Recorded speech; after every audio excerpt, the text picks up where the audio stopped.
ივანთან ის ჩვენი გადაცემის პირველად არის ჩვენ გადაცემაში სტუმრად, ამიტომ საინტერესო იქნება ეს შეხედულებები ყველა იმ პროცესზე, რაც ვითარდება.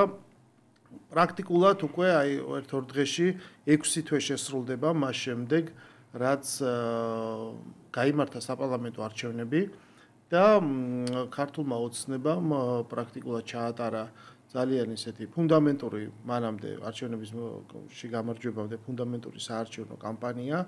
ეს არჩევნები გვახსოვს ჩვენ რომ მონათლული იყო როგორც რეფერენდუმი, ესე ვთქვათ, რომ ეს იყო ქვეყნის რაღაც საბედისწერო არჩევნები, სადაც ისაზღვრებოდა ქვეყნის პოლიტიკური ორიენტაცია თუ მომავალი თუ ასე შემდეგ და ორი განსხვავებული დღის წესრიგი უპირისპირდებოდა ერთმანეთს ამ არჩევნებზე.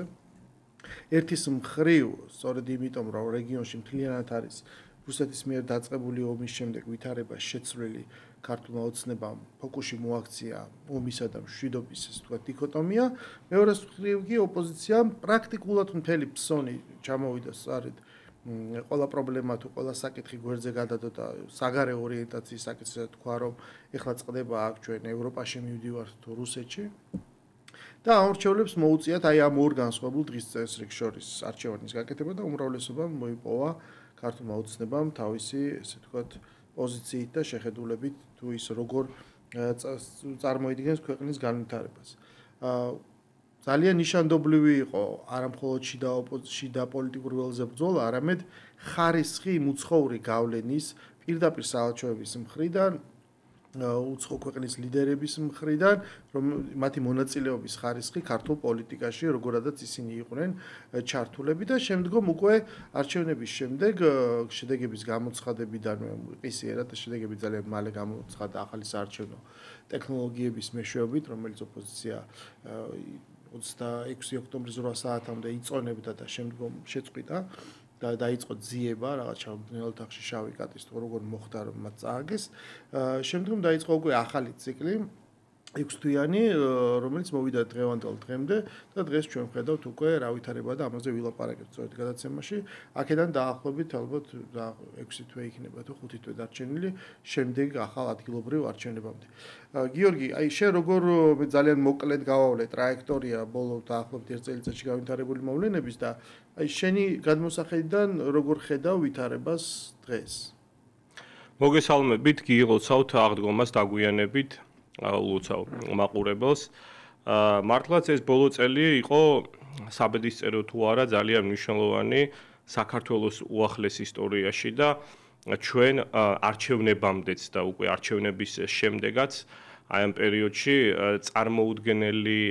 წარმოუდგენელი მასშტაბის ზეწოლა ვიხილეთ საქართველოზე, საქართველოს დემოკრატიულად არჩეულ ხელისუფლებაზე და ის მოვლენები რაც უკვე შემდგომ განვითარდა კერძოდ შეერთებულ შტატებში ტრამპის გამარჯვება, იქ სკანდალი USAID-თან დაკავშირებით, NET-თან დაკავშირებით, ზოგადად ASHS დემოკრატიული პარტიის მიერ დაფინანსებული მთელი არასამთავრობოთა ქსელის აი ამის გამოზეურების შემდეგ უკვე ეს რაღაცა გარკვეული აზრიანი მოსაზრება კი არ არის, ეს არის უკვე მტკიცებულება იმისა, თუ რა მასშტაბის ზეწოლას ახორციელებდნენ საქართველოზე. ოპოზიციის მარცხი იყო პრინციპში ლოგიკური, საკმაოდ, იმიტომ რომ ნებისმიერი რაღაცა გვეუბნება იმის თაობაზე, რომ ის დიქოტომია, რაც წამოწია ქართულმა ოცნებამ, იყო ძალიან ზუსტი. როგორ შეიძლება შენ რაღაცა მაღალ ესეთ ღირებულებებზე ესაუბრო შენ სამომრჩეველს, როდესაც ქვაკუთხედი თავარი საკითხი არის ომი და მშვიდობა, ხო? ყოფნა არ ყოფნა, გადარჩენა არ გადარჩენა. რო არ წავიდეთ შორს არც პოლიტიკაში და არც ეკონომიკაში, ელემენტარულად ნებისმიერი დამწყები ფსიქოლოგი დაგიმოწვევთ, არის მასლოუს პირამიდა და ადამიანი თუ არ იკმაყოფილებს ელემენტარულ მოთხოვნებს, ის შემდეგ ფაზაზე ვერ გადის და ეს იყო ძალიან ესეთი მართლაც და რეფერენდუმი, სადაც საქართველოს მოსახლეობის უმრავლესობამ აირჩია მშვიდობა, აირჩია სტაბილურობა, იქედან გამომდინარე, რომ ჩვენ ძალიან კარგად გვახსოვს სხვადასხვა თაობას ეს საომარი ტრავმები, ჯერ არც მოშუშებულა ბოლომდე და ამას ვერაფერი ესეთი პროდუქტიული და კონსტრუქციული ოპოზიციამ ვერ დაუპირისპირა და თლიანად ეს ყველაფერი აწყობილი იყო არა თუ რაღაცა პოლიტიკურ ბრძოლაზე, არამედ სახელმწიფო უსაფრთხოების ძირის გამოთხრაზე, ეკონომიკური სტაბილურობის ძირის გამოთხრაზე და პირდაპირ ისინი აქტიურად იყვნენ ჩართულები ქვეყნისთვის დამაზიანებელ საქმიანობაში. იქნებოდა ეს რაღაცა ცალკეული შეხვედრები ევროპარლამენტში, იქნებოდა ეს პირდაპირ აღარც მალავდნენ, როდესაც ბოლო რეზოლუცია ევროპარლამენტმა რაც მიიღო, ესე იგი პირდაპირ უკრაინის დელეგაცია გამოდიოდა და ჩვენ შევადგინეთო ეს ტექსტიო და შემდეგ ეს ჩვენი ოპოზიციის ზოგიერთი წარმომადგენელი ალანყად დაყვებოდნენ და იმისაც არ ერიდებოდათ, რომ აი პირდაპირ უკრაინული დელეგაციის ესე იგი ხელმძღვანელობით ევროპარლამენტი იღებდა ანტიქართულ და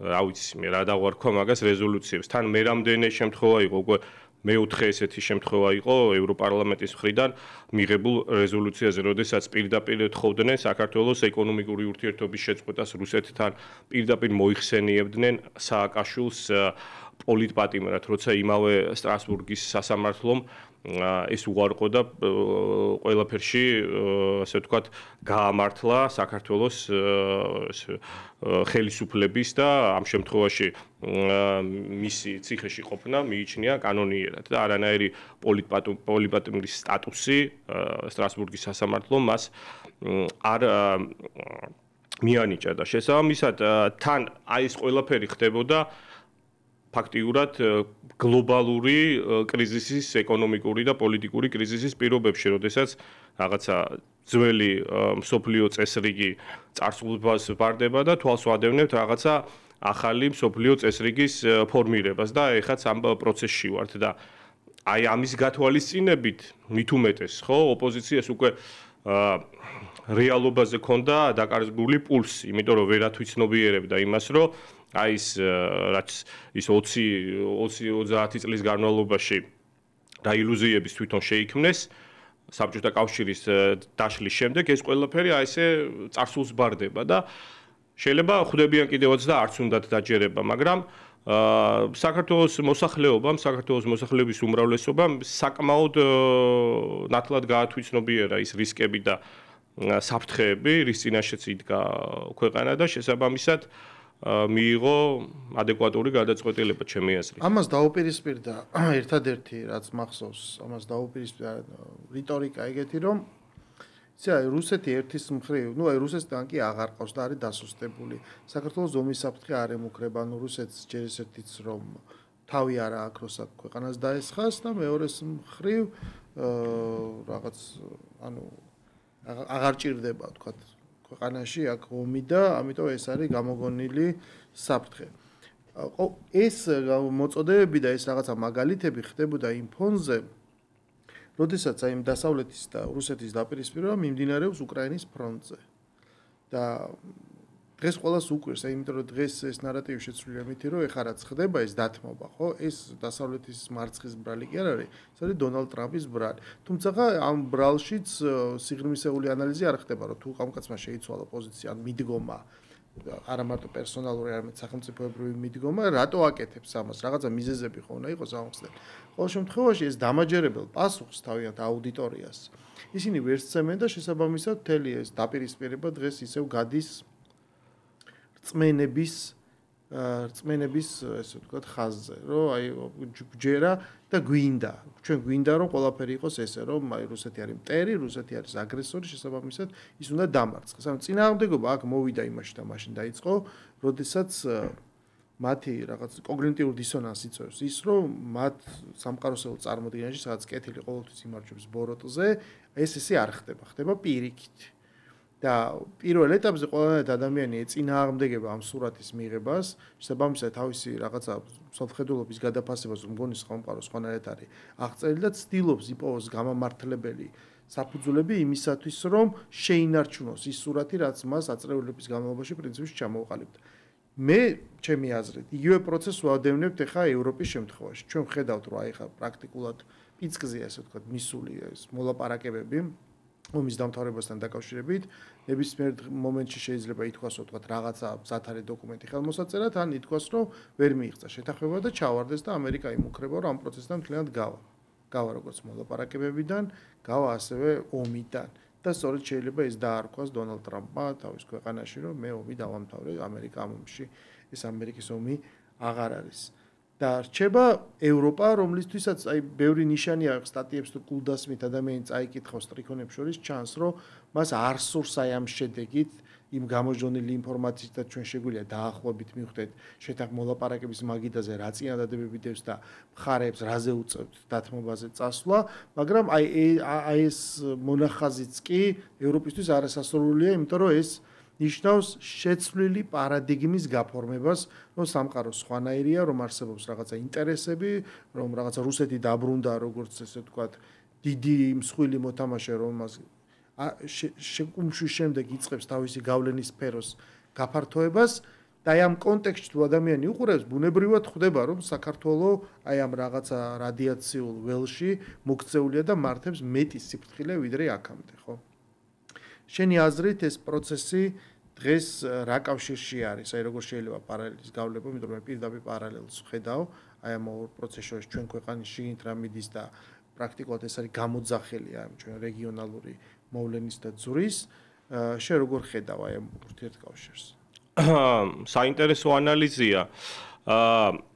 უკრაინამ პირველ რიგში ვერ მოახდინა, ესე ვთქვათ, საკუთარი სუვერენიტეტის დაცვა და მიიღო ის პაიკის როლი გლობალურ პოლიტიკურ საჭადრაკო დაფაზე. საქართველოსგან განსხვავებით, როდესაც 2022 წლის აღარ მახსოვს 26 თუ 27 თებერვალს, როდესაც ომის დაწყებიდან რამდენიმე დღეში მაშინდელი პრემიერ-მინისტრი ღარიბაშვილი გამოვიდა და თქვა, რომ ჩვენ არავითარ შემთხვევაში ანტირუსულ სანქციებს არ შევუერთდებით, იმიტომ რომ ეს იქნება დამაზიანებელი ჩვენი ეკონომიკისთვის. ეს იყო ძალიან მნიშვნელოვანი მომენტი. აი ამის მერე დაიწყო, ესე ვთქვათ, საგარეო პოლიტიკური და დიპლომატიური შტურმი საქართველოზე. რაც შეეხება უშუალოდ აი ამ გლობალური პოლიტიკური კონფიგურაციის ცვლილებას. ხო, ბევრს არ ესმის დაუშვათ რატო ცდილობს ტრამპი და მისი ადმინისტრაცია რუსეთთან ურთიერთობის მეტნაკლებად ნორმალიზებას, იმიტომ რომ მაინც ჯერ ადრეა საუბარი რაღაც ნორმალიზებაზე. რატო ცდილობს ამას ტრამპი? უშუალოდ რა პოლიტიკური კრიზისია ევროპაში და ევროკავშირის შიგნით. ეს ორი ცოტა განცალკევებული რაღაც არის. ტრამპისთვის და ამ შემთხვევაში უკვე შეერთებული შტატებისთვის მთავარი სამიზნე არის არა რუსეთი, არამედ ჩინეთი. და ამას არც მალავს ტრამპი. დასაფასებელია, რომ ის თავის გამოსვლებში არის საკმაოდ გულწრფელი და ამბობს, რომ ბაიდენის ადმინისტრაცია და თვითონ ბაიდენი იმდენად სულელი იყო, რომ მოახდინაო ესე იგი ჩახუტებაო სიტყვასიტყვით რო ვთარგმნოთ სი ძინპინის და პუტინის, რაც ითარგმნება როგორც მათი სტრატეგიული ეგრეთ წოდებული დაახლოვება. და მთავარი სამიზნე რა თქმა უნდა შეერთებული შტატებისთვის არის ჩინეთი და ეს არ არის მარტო რესპუბლიკური პარტიის აზრი. ამ თემაზე არის ორპარტიული კონსენსუსი, როგორც დემოკრატებს, ასევე რესპუბლიკელებს შორის, ისევე როგორც ისრაელის დახმარებას. ეს ორი საკითხი არის ხელშეუხებელი. და ამ შემთხვევაში, რა თქმა უნდა, რუსეთთან ურთიერთობის ნორმალიზებით ტრამპი ცდილობს რაღაცნაირად თუ არ დააშორიშოროს აი ეს მათი ეს მჭიდრო კავშირი შეწყვიტოს მაინც. იმიტომ რომ ჩინეთი არის ერთადერთი ზესახელმწიფო რომელიც პირდაპირ ემუქრება ამერიკული ჰეგემონიის დასასრულს და ამ ესტაფეტის ჩაბარებას გეგმავს, ხო? სხვა მეთოდებით, სხვა გზებით, უფრო მშვიდობიანი გზებით, ვიდრე ჩვენ ამას დასავლეთმა მიგვაჩნია, მაგრამ მაინც და ამიტომაც ცდილობს რაღაცა იმის მსგავსი, რაც იყო თავის დროზე 1971 წელს, როდესაც მაშინ უბრალოდ სხვა სიტუაცია იყო, მაშინ შეერთებულმა შტატებმა ჩინეთი ჩამოაშორა საბჭოთა კავშირს, იმიტომ რომ მაშინ შეერთებული შტატებისთვის თავარი კონკურენტი იყო საბჭოთა კავშირი. უშუალოდ ეხლა რაც ხდება ევროკავშირში და აი ამ ევროპულ ეგრეთ წოდებულ deep state-ში, რაც უკვე თავის თავს დღითი დღე უფრო ისე აშკარავებს და ამჟღავნებს საკმაოდ რთული მდგომარეობა, იმიტომ რომ ევროკავშირშიც და მის თითქმის ყველა დიდ ქვეყანაში აი ეგრეთ წოდებული ეს მემარჯვენე კონსერვატიული შემოbrunება დაწყებულია. ზოგიერთ ქვეყანაში პირდაპირ იმარჯვებს ეს ხალხი არჩევნებში, ზოგიერთ ქვეყანაში იმარჯვებენ და არჩევნებს უქმებენ, როგორც ეს რუმინეთში იყო. ან მიდის სხვადასხვა სადამსჯელო ღონისძიებები, როდესაც მაგალითად ეხლა ლეპენს აუგზავნეს 5 წლის განმავლობაში არჩევნებში მონაწილეობა.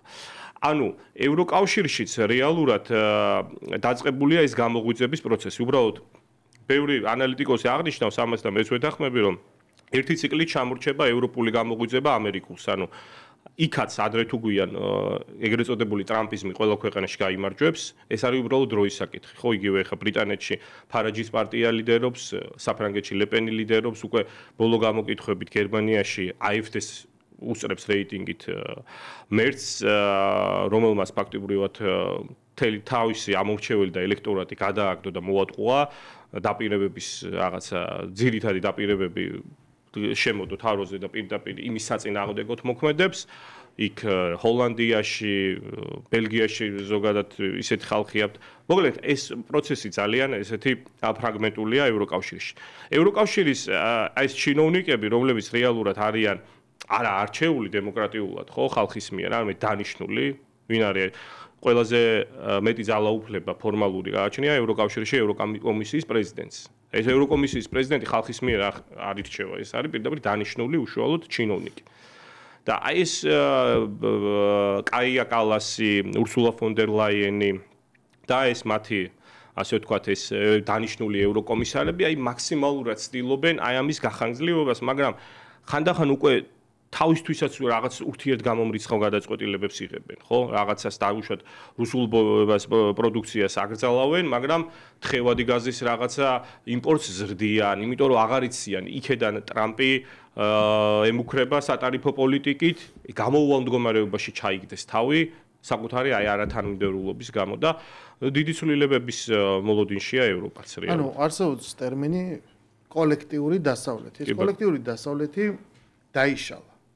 კოლექტიური დასავლეთი დაშალა პირველი ჩვენ რო გვახსოვდეს რომ უკრაინაში ომი მიმდინარეობს უკვე 3 წელზე მეტია, მაგრამ 3 წლის განმავლობაში იმ მარცხმა რაც იქ ბრძოლის ველზე მოხდა. ანუ ეს იყო ერთის მხრივ დასაწყისში ჩანდარეს იყო ახალი ტიპის ომი, ეს ჰიბრიდული ომი უკვე უცხო აღარ არის და ძალიან ბევრი მიმართულებით ხორციელდება, მაგრამ აღმოჩნდა რომ ატომურმა იარაღმა მუქარამ ითამაშა შემაკავებლის როლი, შესაბამისად ჩვენ ასე ვთქვათ, უკიდურესობამდე ვეღარ ზრდი ესკალაციას ვერ ახდენ. ოლინს ვერ აკეთებ. ხო, საომარი კონფლიქტის მithumes, როცა ერთი მხარე განსხვავებით მეორე მსოფლიო ომისგან, როცა ერთი მხარე უკვე არის ბირთვული სახელმწიფო, აქ არ არის რომ შენ ერთის მხრივ აგრესორი დაამარცხო და შემდეგ დასაჯო. ისაც მოხდა გერმანიის შემთხვევაში, ხო? ეს გამორიცხავ. თუ ეს გამორიცხულია, რჩება პირდაპირ ბრძოლის ველი. ანუ ისევ მეორე მსოფლიო ომის დროინდელი წესებით, ცოტა ახალი ტექნოლოგიებით, ხო, არსებობს სატელიტები, არსებობს დრონები და შემდეგ, მაგრამ მაინც აღმოჩნდა რომ ჯარისკაცია საჭირო და ამის მომარაგება. ორივე კომპონენტში, ხა რუსეთს აღმოჩნდა ყავს მეტი ჯარისკაცი და ორივე კომპონენტში კონკურენციის გაწევა ვერ მოხდა. ამ მარცხმა გამოიწვია ეს პოლიტიკური ცვლილება და ამას დაეწია თან ის ღრმა კრიზისი ამერიკის საზოგადოებაში, რაც არსებობს, რაზეც ტრამპიზმი დაეყრდნო ეს მემარჯვენე იდეოლოგია და იქ უკვე რაღაცა ეს ვოუკიზმით გაკოტრებული მემარცხენე ფრონტი. და პრაქტიკულად ამერიკაში შეიძლება ითქვას, რომ მოხდა საარჩევნო რევოლუცია რა.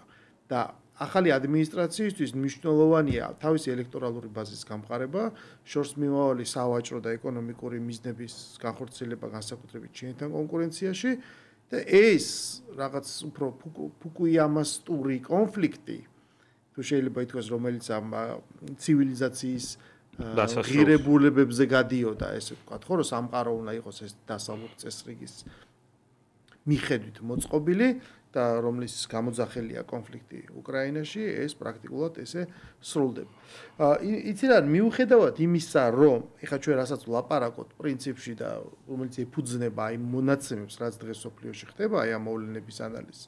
მაინც რჩებიან ადამიანები, რომლებიც აი ამ ძველ სამყაროს მიხედვით ლაპარაკობენ, გონიათ რომ ყველაფერი რაც ხდება ეს არის დროებითი, ეს არის გადახრა, რომ ყველაფერი ფათესეც არ არის, რომ ეხლა ნუ ამერიკა გავიდა არაუშავს უკრაინა მაინც თვითონ იომებს, ან რაღაც გერმანია მიხვა, ანუ ისევ არსებობს რაღაცა ილუზორული ტყვეობა, მაგრამ ამ ყველაფერს არა მარტო შეჯერათ, რომ პასიურადაც ვერ უყურებენ და არამედ აქტიურად მოქმედებენ ამ უკვე დამთავრებული დღის წესრიგის სასარგებლოდ.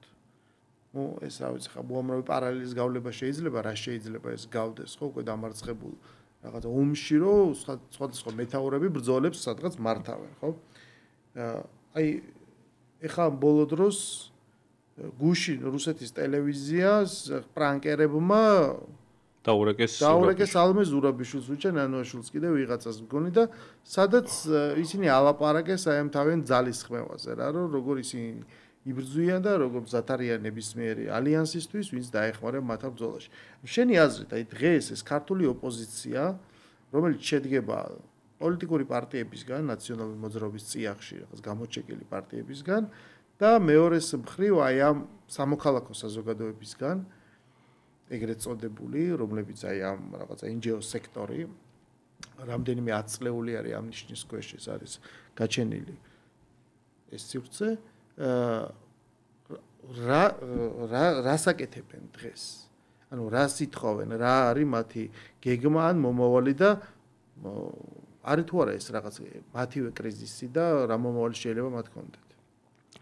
ჩემი აზრით ისინი პირველ რიგში აგონიაში არიან, ანუ ათვიცნობიერებენ ნაწილობრივ, მაგრამ მეორე მხრივ რაღაც აი ამას რელიგიური მწამსი ქვია, ხო, რაღაც ის რო გჯერა და მაინც რაღაცა ზოგიერთი მათგანი ცივი ომის იმაში ლოგიკაში და ცივი ომის დოქტრინაში რო არის ჩარჩენილი.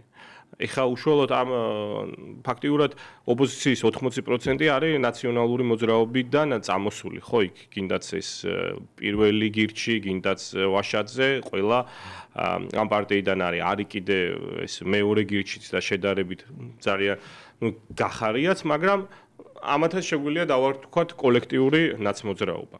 შესაბამისად, მათ ჯერ ეგეთი არანაირი ასე ვთქვათ, ღირებულებითი ალტერნატივა არ შეუძლიათ შესთავაზონ საქართველოს მოსახლეობას, ეს ერთი. მათ არ აქვთ შიდა ლეგიტიმაციაც და მეორე აი ეს განვითარებული მოვლენები, რა თქმა უნდა, მათ კიდევ უფრო უარეს მდგომარეობაში აგდებს. ანუ ის რომ USAID-დან და NED-დან და სხვა ამერიკული ფონდებიდან პირად აღარ მიიღებენ ჩალფულს, ვეღარ მოხერხდება აქ იმ მასშტაბით აი ამ ქაოსის და ფერადი რევოლუციის მცდელობების დაფინანსება, რა თქმა უნდა, ამას ჩაანაცვლებენ, შეიძლება ევროკავშირმაც გამოთქვა ეს აზრი, რომ საქართველოსთვის რაც იყო გამოყოფილი ამ თანხების გადამისამართებას მოახდენთო, მაგრამ გუშინ აგერ ზურაბიშვილმა წაიწუწუნა, რომ კი დაგვპირდნენო, მაგრამ ჯერჯერობით არ რიცხავენო ამ თანხებს, იგივე ამ პრანკერებთან საუბრისას. და შესაბამისად, ქართული ოცნება ამ შემთხვევაში ძალიან სწორად მართავს პოლიტიკურ დღისწესრიგს. ჩვენც არ ვიცით, ხო, თუნდაც 2-3-4 თვის მერე როგორ შეიცვლება ეს სოფლიო წესრიგი, ნატოს რა მოუვა, აგერ ტრამპი აჟღერებს იგივე რუსეთთან მიმართებაში, რომ ნუ იქ უკრაინის ნატოში თეორიული გაწევრიანებას ხო უკვე ამაზე საუბარი ზედმეტია და გამოირიცხა და უკვე საუბარი მიდის იგივე ამერიკული კონტინგენტის გამოყვანიდან, თუნდაც პოლონეთიდან ნატოს მისიებში არა უშუალოდ ნატოს წევრ ქვეყნებში რაც არის, რომ მაქსიმალურად მოახდინოს ამ სიტუაციის დეესკალაცია. ნატოში მთავარი მოთამაშე მაინც არის შეერთებული შტატები. ევროპელებს და ევროკავშირს დამოუკიდებლად ჰუსიტების დამარცხება არ შეუძლია და ამაზე სხვათა შორის საუბრობდნენ აი რამდენიმე კვირის წინ სიგნალში რომ ქონდათ ჩატი ვოლცს და რუბიოს და ასე შემდეგ და მე შემთხვევით რომ ჟურნალისტი დაუმატებიათ იქ სწორედ იყო ამაზე საუბარი ჩვენ რატო უნდა ვიზრუნოთ ამ ჰუსიტების დაბომბვაზეო როდესაც პირდაპირ მათი ინტერესიაო ეს ტვირთბრუნვაო და თვითონ თუ არ შეუძლიათ აი ეს მართალიც არის და შესაბამისად შეერთებული შტატები თუ გამოვა აი როგორც პირდაპირ უკრაინის ომიდან და ასევე ნატოს პოზიციებსაც თუ შეარყევს ეს არათუ ჩვენი ოპოზიციისთვის არამედ აი ამ ევროპული ასე ვთქვათ ლიბერალური დემოკრატიისთვის და მათი ასე ვთქვათ გამხმოვანებლებისთვისაც იქნება კოშმარი. ბევრი რესპონდენტი აღნიშნავს რომ ეხლა რასაც ვიძახით რომ არსებობს რაღაცა ესეთი რელიგიური ტიპის რწმენა და ამიტომაც რაღაც ეს ხალხი მისდევს სოფხედველობას ერთგვარს.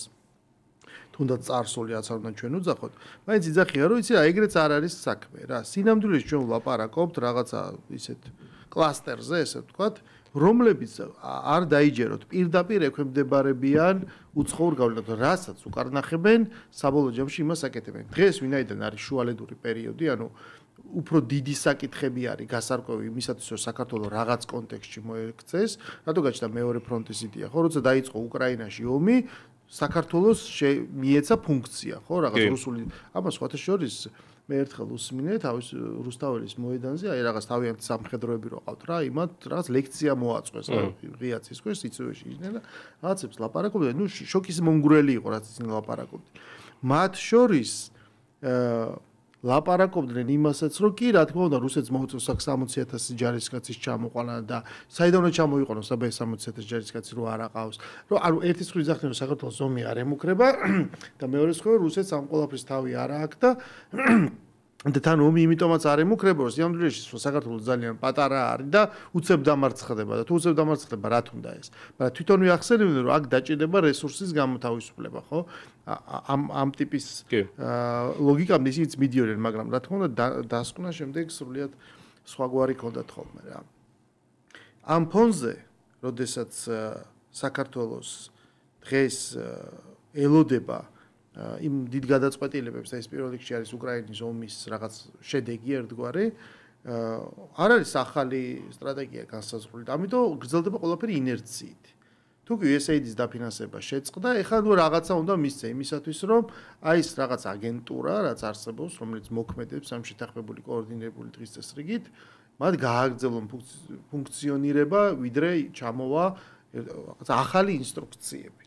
ეს იმაშიც გამოჩნდა სხვათა შორის, რომ თავის ბევრისთვის იყო უცნაური, რომ აი რატო გადაწყვიტა ქართულმა ოცნებამ რომ რაღაც კანონი შემოეტანა, გაეაქტიურებინა პოლიტიკური კამპანია სწორედ აი აქ. ანუ ეს ხო პირველი არჩევნები იყო, სადაც ტრადიციულ ნაცმოძრაობაზე უფრო მეტად წინა პლანზე აღმოჩნდა ის დასავლური გავლენა, მოდი ესე ვთქვათ, რომელიც წლების განმავლობაშია ქვეყანაში არსებობს და რომელიც იყო ეჭვმიტანილი და ბრალდებული იმაში, რომ თქვენს ინტერესებში შედის საქართველოში ერთის მხრივ ომის გასაჩაღება და ამ ინტერესებს ატარებთ თქვენივე აი დიდი ხნის განმავლობაში დაფინანსებული აგენტურის ხელით. შენი აზრით რა პერსპექტივა აქვს იმას, რომ ეს საქართველოში კიდევ და კიდევ უფრო მეტად გაერკვეს. არჩევნებზე ეს გამოჩნდა, იმიტომ რომ ჩვენ პირდაპირ ვნახეთ მთელი რიგი ელჩების თუ საგარეო ლიდერების, რომელიც ჩართული იყვნენ პირდაპირ მოწოდებებით, ხო? მაგრამ ხვალდაზე ეს შეიძლება კიდევ უფრო გამოჩნდეს, რაც გამოიწვევს დასავლეთის მედისკრედიტაციას. ჩემი აზრით, მცდელობები გაგრძელდება, მაგრამ რეალურად თუ გავითვალისწინებთ აი ამ იმას, რომ აქ მაინც გამოძახილია ამ გლობალური მოვლენების, იმ მასშტაბით და იმ დოზით ვეღარ იქნება და ამათაც მოუწევთ ნელ-ნელა შეგუების რეჟიმში გადასვლა. რა თქმა უნდა, იგივე, რავი, საელჩო არ დარჩენილა გერმანიის საელჩოდან დაწყებული, თვითონ ასე ევროკავშირის ელჩი ჰერჩინსკი რა მუხარის ტონით ესაუბრებოდა ხალხს, ნუ შეერთებული შტატების საელჩოზე აღარ საუბრობ. უშუალოდ როგორ ერეოდნენ ხო ჩვენი ქვეყნის სუვერენულ საქმეებში და იქ ერთი უწყინარი განცხადება რო გააკეთა თუნდაც მასკმა ხო ამაზე თურმე ეს ყოფილა დემოკრატიულ პროცესში ჩარევა და კინაღამ პერსონა ნონ გრატად გამოაცხადეს გერმანიაში. ანუ აქაც თვალს ვადევნებთ აი ამ წამო. და ძალიან მძიმე ფასი გადაახტევინეს, იმიტომ რომ მაშინ დაიწყო შეტევა მასზე და კომპანიის აქციების უარდნა, სხვაშორის ძალიან ნაცნობი ხელწერაა. ჩვენც ხედავთ ხოლმე ჩვენ პატარა მასშტაბში როგორ უნდა მოხდეს ეს კორპორატიული და კოორდინირებული ბულინგი ნებისმიერი უწყების ან უცხო აზრის მიმართ, კი ბატონო და აი ესეც კიდევ ერთი დასტური იყო აი ამ ევროკავშირის ფარისეულობის, როდესაც ჩვენ საქმეებში, ანუ ყოველდღიურ რეჟიმში ერეოდნენ რაღაცა ერთი და ორი განცხადებით კი არ შემოიფარგლებოდნენ, პირდაპირ ინსტრუქციებს აძლევდნენ სხვადასხვა საელჩოებიდან და ამ შემთხვევაში მაინც ჩემი აზრით აი გადამწყვეტი მნიშვნელობა მაინც ენიჭება ხალხს და აი ხალხის პოზიცია ის რომ უმრავლესობა არ იზიარებს ხო აი ამათ არც სპექტაკლებს პოლიტიკურ არც აი ამ ქაოსს რაც რუსთაველზე ხდებოდა და უკვე მიწყნარდა აი ეს არის გადამწყვეტი განსაკუთრებით მე ბევრი სხვადასხვა ადამიანისგან მოვისმინე ესეთი აზრი და ესეთი დაკვირვება და მეც ვეთანხმები რომ აი რეგიონებშიო არათუ ამათი მიმღებლობა არ არისო ამ საპროტესტო მოვლენების არამედ და ნეიტრალურად კი არ არის ან ხალხი განწყო პირიქით ანუ რაღაც დონეს ზიზღი აქვს აი ხალხის მიმართ ვინც რუსთაველიზე ავანგარდშია და შესაბამისად მაინც იმის გათვალისწინებით რომ შიდა სახალხო მხარდაჭერა არ აქვს ერთი და პირიქით აი ეს მოსახლეობის უმრავლესობა სხვა განწყობაზეა მეორე რომ უმცირდებათ აი ეს საგარეო დაფინანსება რა თქმა უნდა რაღაცა დირექტივები მოუვათ ევროკავშირისგან ხო იქ წაიყვანენ სალომე ზურაბიშვილს რაღაცა ევროპარლამენტის სესიაზე გამოიყვანენ ეხლა თუნდაც ორი კვირის წინ იყო მაკრონის პარტიის იმაზე ხო ნელსონ მანდელა სადაც დაარქვეს და თქვენს რომ დღეს წინააღმდეგობას აქვს სალომე ზურაბიშვილის სახე ანუ ეს ხო პრაქტიკულად არის საკუთარი პლატფორმების მინიჭება მისთვის რომ მისი რაღაცა ერთგვარი ფიგურა გაზარდონ დღეს რაღაც ფოტო დადო იქ ელჩი შეხვდა მაგიდაზე დროშები დაალაგა ხო ეს არის რაღაცნაირად აი ამ ყველაფერთან თამაში ეს ხაშუს ძალიან საინტერესოა ეს ხდება რის ფონზე ერთი პირველი რაც უნდა კითხო რომ შესაძლოა ანუ ორი გლობალური სცენარი ხო ერთი რომ ვთქვათ საბოლოო ჯამში რაც უკრაინაში რითაც დამთავრდება ან თუნდაც გაგრძელდება ამას ჩვენ დავინახავთ რომ დაერქვევა რომ უკრაინა რეალურად დამარცხდა და რუსეთის გავლენა გაიზარდა და შეიძლება დასავლეთულად თქვას რომ ჩვენ საქართველოს დავკარგეთ ანუ მათ აქაც იგივენაირად გამოაცხადონ რომ იცი რა ხო აი სალომე ზურაბიშვილობის პროექტი ჩავარდა მაგრამ მეორეს მხრივ შეიძლება ანუ ეს კარტიც ესე ვთქვათ გასათამაშებელია და ღიაა ეს შესაძლებლობაც რომ უკრაინა თუ დაეცა მოდი რა მასაც ნუ დავთმობთ პირდაპირ ხო ესია ანუ საქართველოსთან მაინც შევინარჩუნოთ და საქართველოს ხელისუფლება ამასთან მზაობას და ღიაობას აჩვენებს აი დღესაც ხო იმ რის ფონზე ხდება ეს სალომე ზურაბიშვილის ეს ჰერჩინსკისთან შეხვედრა, როდესაც აი მართლა 1 საათით ადრე რაღაც ვრცელდება ინფორმაცია, რომ ქართული დელეგაცია ამერიკაშიც არის წასული, იქ რაღაცა მსოფლიო ბანკი, რაღაც ფორუმი, მონაწილეობს ფინანსთა მინისტრი, ეროვნული ბანკის პრეზიდენტი, ქვეყნის ვიცე-პრემიერი და ეკონომიკის მინისტრი და რომელიც მართავს რაღაცა შეხვედრებს სახელმწიფო დეპარტამენტში. მე დავაინტერესა და ჩავიხედე მეთქი აი ვის შეხვდა. აღმოჩნდა რომ შეხვდა აი იმ უშუალო აღმასრულებელ პირს, ვისაც უშუალოდ აბარია აი სამხრეთი ევროპა და კავკასია, ხო, ვინც აი ამ საკითხებს და კურირებს და ძალიან აზიასთან ურთიერთობის და დიპლომატიური საქმიანობის ძალიან დიდი გამოცდილება აქვს თავისი 4 ენის ცოდნით. და ადამიანის ხოთაშორის, რომელიც საქართველოშიც ნამყოფია 2023 წელს, რეგიონში ხშირად ჩამოდის და რომელიც წინა ადმინისტრაციის დროსაც ჩვენივით მუშაობდა. და მიუხედავად ტრამპის რევოლუციური შემოტრიალებისა, ეს ადამიანი აგრძელებს იქ მუშაობას, იმდენად სპეციალიზდება ჩვენ საკითხებზე, ხო? და ინსტიტუციური მეხსიერება ხო გააჩნია და გააჩნია. ან თავისთავად ის რომ ეს შეხვედრა არსებობს, აქ რაღაც ხერჯერ არ ვიცით ჩვენ იქ რა ითქვა, რამე შეთანხმება მოხდა თუ საერთოდ, მაგრამ ფაქტია რომ ეს შეხვედრა მოხდა, ანუ არანაირი აღიარების საკითხები საერთოდ არ დგას ამაზე, ხო? ხელისუფლება არსებობს, ხელისუფლებას ხვდებიან, ელაპარაკებიან და ბუნებრივია რომ ეს აჩვენებს ჩვენი მხრიდან შეხვედრა იმას, რომ ეს მზაობა და ღიაობა არსებობს. უბრალოდ საჭირო არის ახალ სამართლიან დამოკიდებულებაზე, მიდგომაზე და წესებზე შეთანხმება. რაც იდეაში ტრამპის ადმინისტრაციის სულისკვეთებაში ჯდება, იმიტომ რომ მან თქვა, რატომ ხურავს ამას გარდა იმისა, რომ ხარჯები შეამციროს, მან თქვა, რომ აი ამ რბილი ძალის მოქმედება სადღაც შეიძლება რაღაცა მოკლევადიანი ეფექტი მიიღოს, მერებადებს გრძელვადიან შედეგს, იმიტომ რომ სადაც ფერადი რევოლუცია მოხდა, ბოლოს მაინც ყველგან კატასტროფა მივიღეთ და ქვეყნების მიმართ მე ხდება უკვე მტრული დამოკიდებულება იზრდება. ამიტომაც მან შეცვალა ეს მიდგომა და ეს ძალა გააქვს. ანუ ამ სულისკვეთებაში დგება რომ დაანებეთ თავი ქვეყნის შიდა საქმეებში ჩარევას და მოდი კონდეს პარტნიორული ურთიერთობა. თუ კი ეს გაფორმდა, ეს ნიშნავს რომ ეს რაღაცა რუსეთუმეობის ბრალდება, რომელიც არაფრით არ დასტურდება, ხო, თავდება, მაგრამ ესეც არ არის თავარი. თავარი არის რომ საქართველოს სუვერენიტეტი გამოიხატებოდეს იმაში, რომ კონდეს მოქმედების თავისუფლება. ნუ ქვეყნის ინტერესებს რაც ჭირდება, არ აქვს მნიშვნელობა რა მიმართულებით, შენ ეს უნდა გააკეთო. რუსეთთან ვაჭრობა გჭირდება და აკეთებს სანქციებს ვერ უწესებ, იმიტომ რომ ეს გამოიწვევს რაღაცა სხვადასხვა ტიპის შეზღუდვებს. ანუ ეს გლობალური პროცესი შენი აზრით არის გარდაუვალი და ესე მოხდება, თუ მაინც იქნება წინააღმდეგობები. აი რაღაც სალომე ზურაბიშვილები მაინც გააგრძელებენ აი ამ რაღაცა გარდაუვალის ხელშეშლას. გაგრძელდება ეს მცდელობები ზურაბიშვილისგან და კოლექტიური ნაცრმოძრაობისგან, ესე დავარქვათ მოდი ოპოზიციას, მაგრამ მუხტი ჩემი აზრით კიდე უფრო ჩაცხრება, იმიტომ რომ აქეთკენ მიდის ყველაფერი. აიგივე მაკრონთან რო იყო ეხა ჩასული, ხო, მაკრონის რა წარმოუდგენელ მდგომარეობაში მესამე ადგილზე გავიდა მისი პარტია, 4 აფრიკული ქვეყნიდან კიწისყრით გამოყარეს ფრანგული კონტინგენტი. ფაქტიურად იქ ევროპარლამენტის არჩევნები წააგო, მერში და არჩევნები წააგო, მემარცხნეებმა მოიგეს იქ არჩევნები. ლეპენსკი აუქმეს, მაგრამ სამაგეროდ წამოიჩიტა ახალ-ახალი პერსონაჟები, რომლებიც ზოგი მემარჯვენეა, ზოგი მემარცხნეა. კი, თუნდაც არ არის გამორიცხული, რომ ჟორდან ვარდელამაც მოიგოს, რომელიც ლეპენის შემდეგ მეორე. 2 წელიწადში ზუსტად აქვს გაზაფხულზე 2027-ის არჩევნები.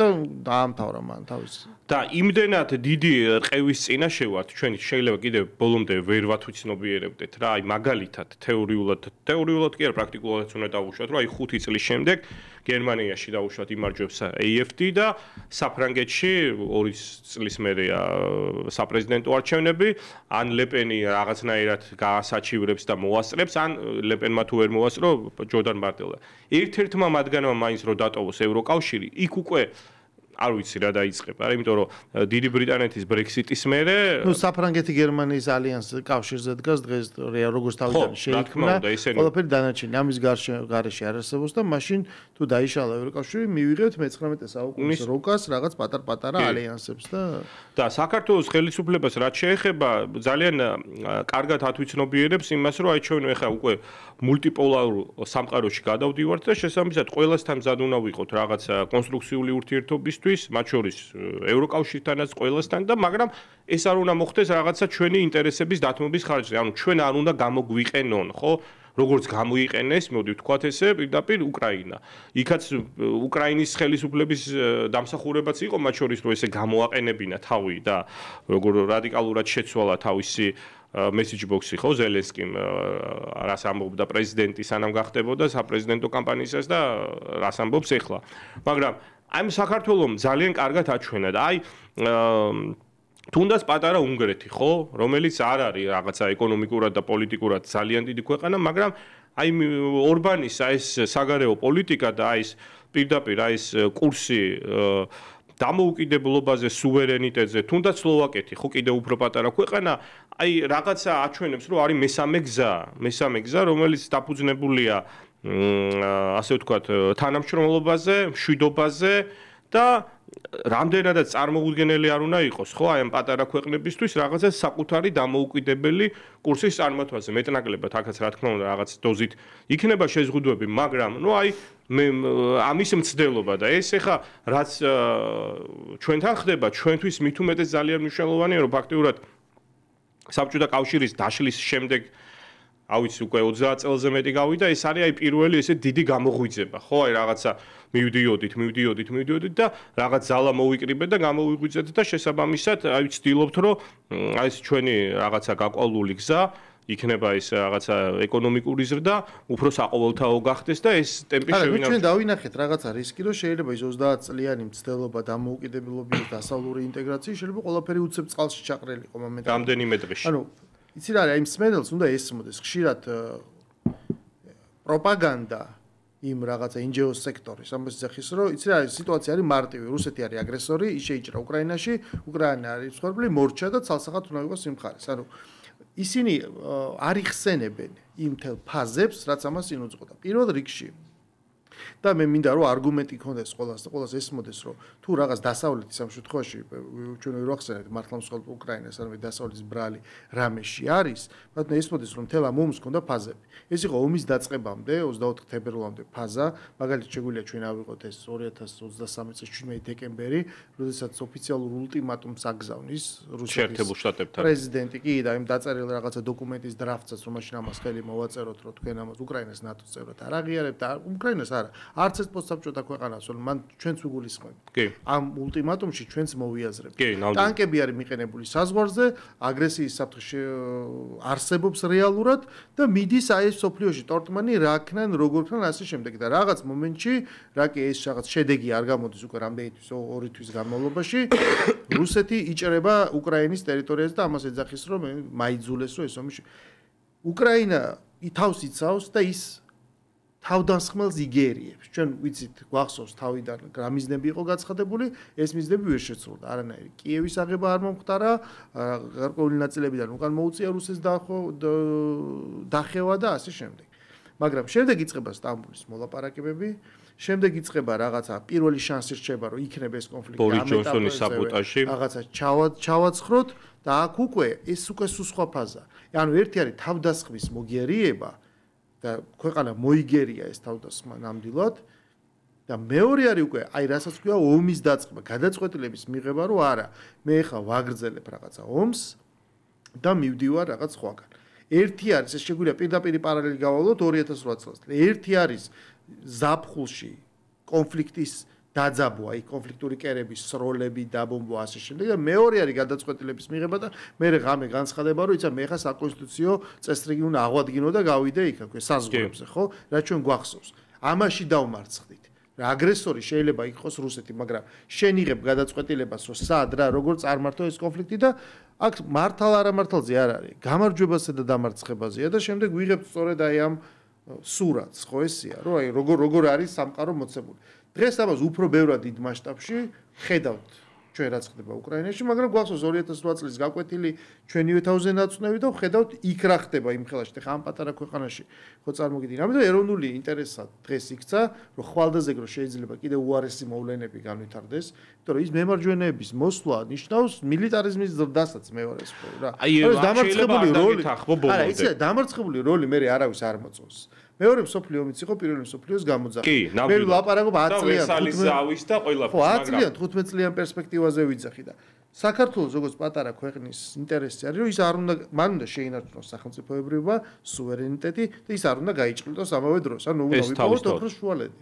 კი, იმაში არ დაგეთანხმე ერთ-ერთი რომ დღეს იმდენად ამობრუნებულია ყველაფერი კლასიკურად თუ რაღაც რადიკალური მემარჯვენეების გამარჯვებას მივყავდით მილიტარიზაციამდე და ომამდე, ხო, მე-20 საუკუნე რო ავიღოთ. ეხა იმდენად შემოტრიალებულია, რომ მემარცხენეები უჭერენ მხარს ომის გახანგრძლივებას და პირიქით მემარჯვენეები გამოდიან სამშვიდობო ინიციატივებით. იმდენად ამოტრიალებულია ყველაფერი. ამას ეს აღნიშნე უბრალოდ და ამ უკრაინის ომს კი რამდენიმე ფაზა ქონა ნამდვილად იგივე ეს რუსეთის ულტიმატუმი და მოლაპარაკების მცდელობა იქამდე მინსკის ხელშეკრულებები რომელიც რუსეთმაც დაარღვია და მოდი ვთქვათ უკრაინამაც დაარღვია და აგერ მერკელმაც აღიარა თავის მემუარებში რომ ეს იყო ერთგვარი დროის გახანგრძლივების მცდელობაო რომ მოგვეხდინა უკრაინის მომზადება რისთვის ანუ ომისთვის ხო და ისინიც კარგად ათვისნობიერებდნენ ამას. იქ ნუ 2014 წლის მეორე ფერადი რევოლუცია და მაიდანი, როდესაც იგივე შეერთებული შტატების საელჩო იღებდა გადაწყვეტილებას, არის ეს ჩანაწერი, ჯეფრი პაიეტი იყო მაშინ შეერთებული შტატების ელჩი უკრაინაში და ქალბატონ სამანტა პაუერსკი არა ინტერნეტში დევს დამავიწყდა იმ ქალის სახელი, როდესაც სახელმწიფო ვიქტორია ნულანდის საუბარი ჯეფრი პაიეტა, როდესაც პირდაპირ განიხილავენ კლიჩკო რა თანამდებობაზე დანიშნონ, იაცენუკი რა თანამდებობაზე და ამის კიდევ ერთი მთავარი მიზეზი ეს არის რა თქმა უნდა ნატოს გაფართოვება აღმოსავლეთით და ეს ჩემი სიტყვები არ არის, ეს არის პირდაპირ შეერთებული შტატების პრეზიდენტის და მისი თავდაცვის მინისტრის პიტ ჰექსეტის სიტყვები, რომლებიც ერთად თქვეს სინქრონში, რომ ნატოს გაფართოვება იყო ის, რის გამოც დაიწყო უკრაინის ომი რეალურად და ჩვენც ეს უნდა გავათვითნობიეროთ და პრინციპში ეს უკვე ყველას კარგად ესმის და აი აქედან გამომდინარე იმდენი ფაზა იყო რომ უკრაინასთან ნამდვილად რა თქმა უნდა უკრაინა არის მსხვერპლი ამ შემთხვევაში და უკრაინელი ხალხი პირველ რიგში ხო მაგრამ ერთი მარტივი მოცემულობა საერთაშორისო ურთიერთობებში და პოლიტიკაში ის არის რომ ეს არ არის ზღაპარი. კეთილი ყოველთვის არ ამარცხებს ბოროტს და შეიძლება აქ ძალიან დიდი ესეთი მორალისთვისაც არ იყოს ადგილი. ეს არის ესეთი მძიმე რეალობა რაც უნდა მივიღოთ საერთაშორისო ურთიერთობაში. აქ სამწუხაროდ ძლიერი ყოველთვის ამარცხებს სუსტს და ეს არ არის მარტო რაღაცა მოსაზრება, პირდაპირ ეს თვითონ გაეროშიც არის გამყარებული, ხო? კი წესდებაში უწერიათ, რომ ყველა ქვეყანა თანასწორია და ასე შემდეგ, მაგრამ თუ თანასწორია, რატო ყავთ უშიშროების საბჭოში 15 ქვეყანა და უშიშროების საბჭოს მუდმივი წევრი 6 ქვეყანა, რომელსაც მუდმივი ვეტოს უფლება აქვს. ანუ ეს იერარქიულად იქაც კი de facto ესეა და სამწუხაროდ, ანუ ისეთი აი ამ ყველაფრის შემხედვარე ჩვენ მართლაც რაღაც ძალიან რთულ მისიას ვასრულებთ ჩვენში გულისხმობ ზოგადად ქვეყანას რომ აი ამ ყველაფრის ფონზე და მართლაც უკრაინის შემდეგ ჩვენ ვიყავით მთავარი სამიზნე რუსეთის, ხო?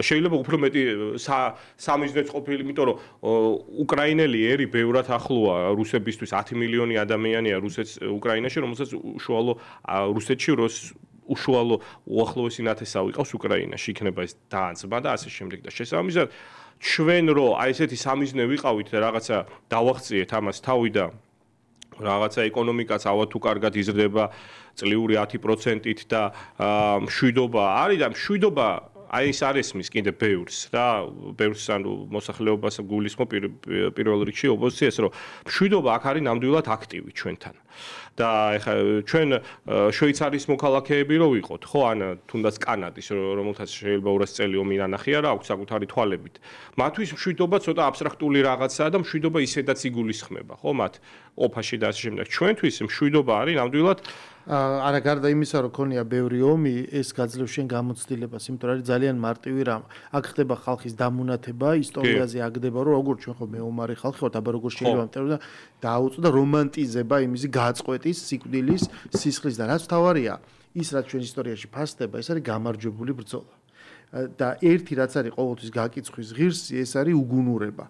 როდესაც რატომ ასდება ის გამარჯვებულება, იმიტომ რომ იმან რაღაც მომენტში ყოველთვის სუსტი იყო საქართველო და იყო პატარა, იმან რაღაც მომენტში გარისკა სწორად და მოიტანა შედეგი, მაგრამ როდესაც ის რაღაცა ისე დამარცხდა, რომელიც იყო შეიძლება და ამის თქვა დადება, ეს არ არის ჩვენს ისტორიაში განდიდებული ქმედება. კი, გმირები ყავს, წმინდანები ყავს, დაფასებულია, მაგრამ არ ითვლება რომ ამ შემთხვევაში საერთოდ ეს მარცხი გვახსოვს, შეიძლება ამაზე არ ვლაპარაკოთ, მაგრამ ეს გენეტიკურ კოდში ეს მომენტი დევს და როდესაც თუ უნდა იომო გონივრულად. კი ბატონო. თუ არ უნდა იომო, უნდა გაეცალო, ხო? ვეფხის თავშაში ერთი წერია და მეორეც და უნდა გამოიყენოს სწორი ფრაზა. მადლობა გიორგი სტუმრობისთვის, ჩვენი დრო ამოიწურა. ჩვენ ეთერში დავბრუნდებით ორშაბათს გემშვიდობებით დროებით.